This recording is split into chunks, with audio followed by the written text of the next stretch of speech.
One, he talked about he felt he got out of rhythm.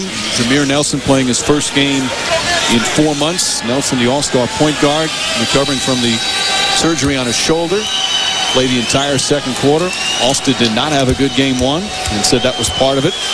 Stan Van Gundy said, sounds like an excuse to me. Alston said they talked about it, but not exactly the right time to publicly question whether or not somebody should be playing, Mark. Oh, absolutely not. And I've talked to reporters. I've also talked to players and former players, and it's split down the middle. But I'm a guy that believes if you're ready for Alston, understand you have a job to do.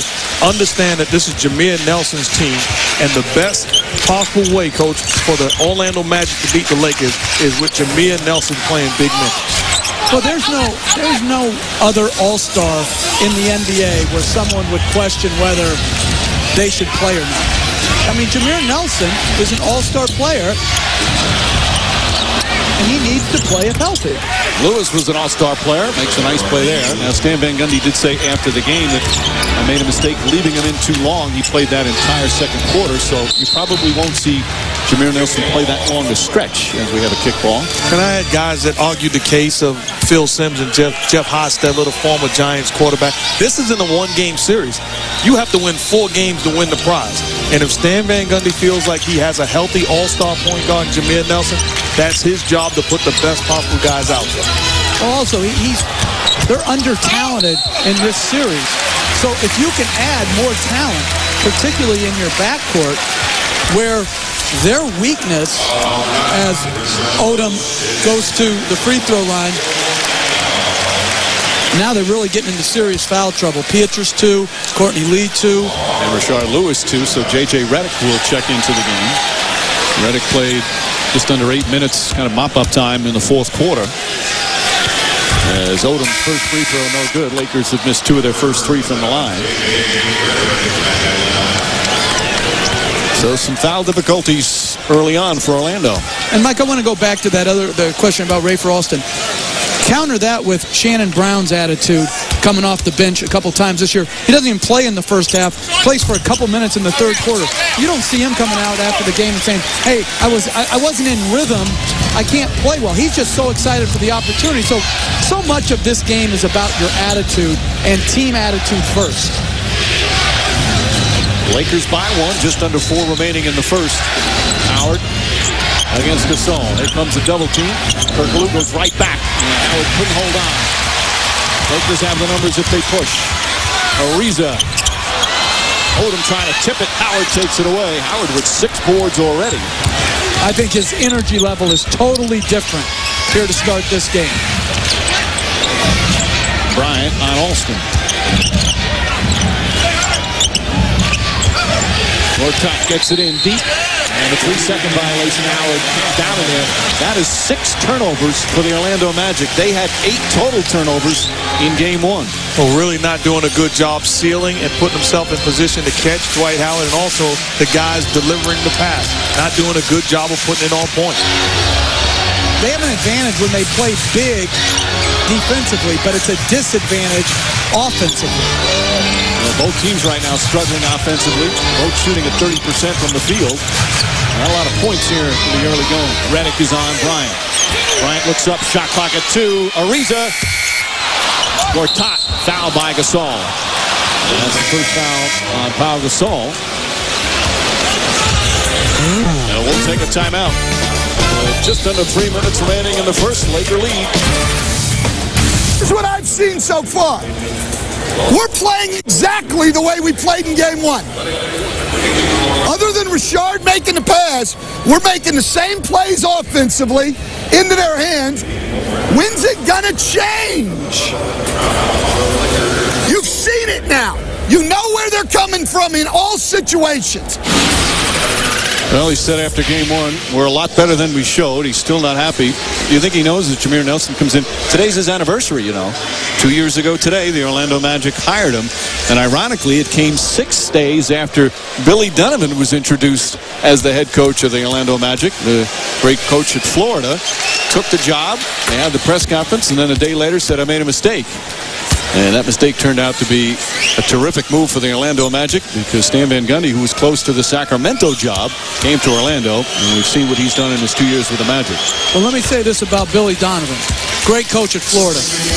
He's the reason, while I was on Rick Pitino's staff as Providence, that Rick, Herb Sendek at Arizona State, Stu Jackson, all of us got more money. We deserve to pay him, and Stan needs to give him a little cut of his money, too. Always helpful to the Van Gundy family. As the shot clock down to 7, Odom knocks down the jumper.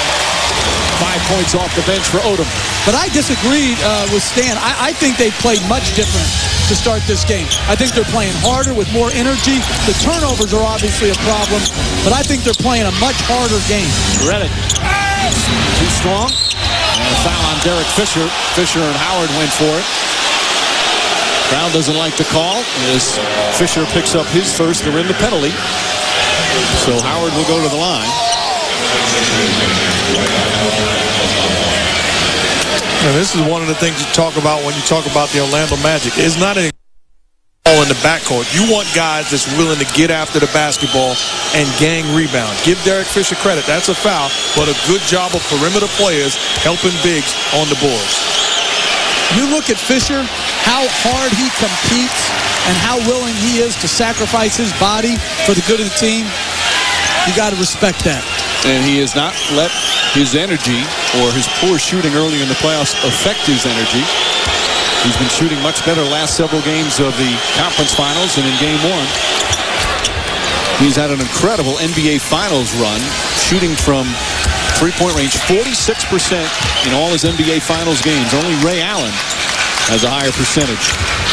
Well, you give me a guy like Derek Fisher any day of the week. He's not afraid of the moment, no matter how big it gets. There's Luke Walton. Walton played very well in game 1.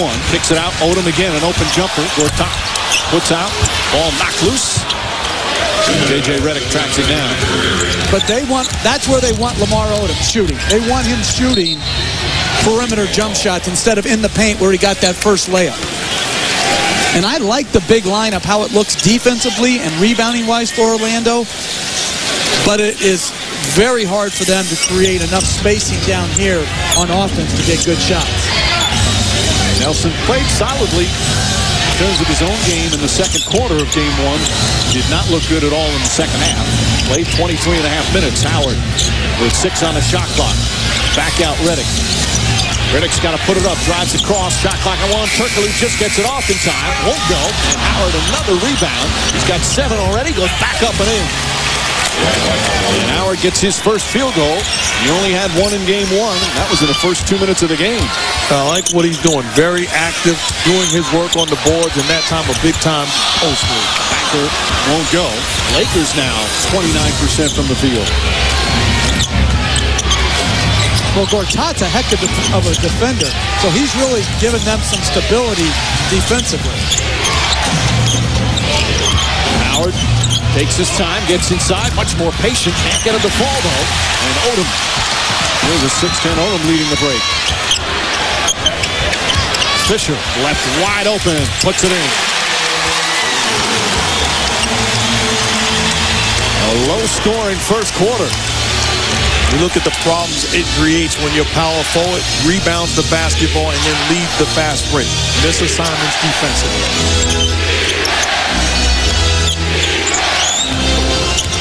Howard lost it. Bryant took a shot in the nose. That's their 7th turnover already here in the first quarter. Luke Walton wants to post up J.J. Redick. Nice advantage here for the Lakers. Nice pass from Gasol. Gets it back, flips it up. And Howard the rebound. Magic will hold it for the final shot of the first period.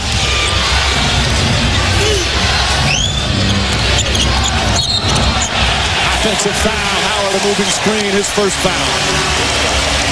And the 8th turnover for Orlando. That's as many as they have the entire game 1.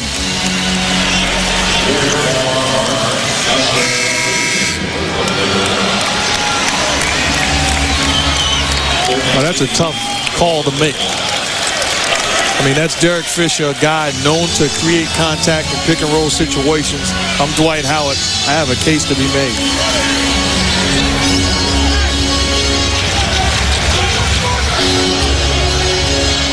2.6, plenty of time. Get off a quality shot. Lee's got 2 fouls on Bryant. Fires the three. Off the mark. And we just had the lowest combined scoring first quarter in NBA Finals history as both teams shoot poorly in that opening period. Now, Howard did have 8 rebounds, but nobody shot the ball well. Lakers at 30% from the field. They were 6 of 20. Magic 4 of 14. First quarter's over. Stand then. Gundy, last few minutes of that period, you had Gortat and Howard on the floor together. What were you looking to achieve? Well, we had everybody with foul trouble. I mean, Lewis with 2, Pietrus with 2, Lee with 2. So we sort of got forced into it a little earlier than we thought. Stan, you talked after watching the game film from Game 1 that they were a step faster. What did you